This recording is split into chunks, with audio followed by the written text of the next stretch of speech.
Showers at times this Saturday, but we didn't see much for storms. That's because there was a couple things in the upper atmosphere helping prevent those storms. So they tried to get going. We had some ingredients lining up well, but not all of the ingredients to provide those stronger storms. Part of that's just some warm and dry air above us. So as a result, we saw a pretty quiet evening. Any spotty light rainfall dries up by the time we get to the early overnight hours, so a quiet night ahead. The same weather system that was trying to bring storms in eventually drags a cold front through by tomorrow morning, so that does mean cool and cloudy weather expected for Sunday. At least it stays dry. It's just we won't see a ton for sunshine, and the temperatures do drop about 5 degrees or so, so that means more September-like weather going into the end of the weekend. So for tonight, down into the upper 60s under a mainly cloudy sky. The weather stays mild.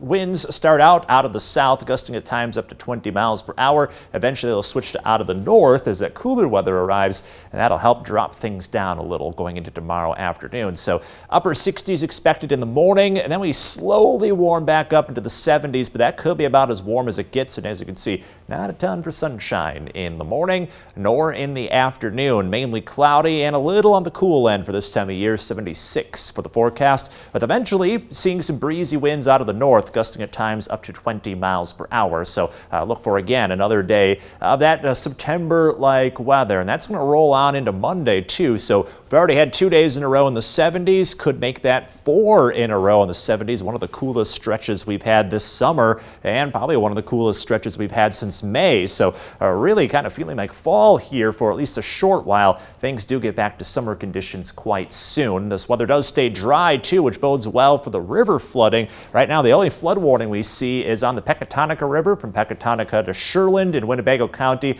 That's likely to continue through Tuesday, so be careful around those flooded areas just in case.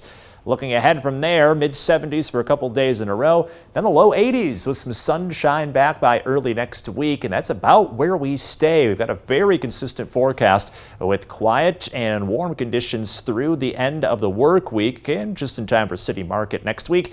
Keep in mind, slight rain chances pop up starting Friday. In your most accurate 10-day forecast, we do see possibly higher rain chances by the time we get to next weekend. But in the meantime, it is smooth sailing through the next 10 days or so. William. Alex, thank you.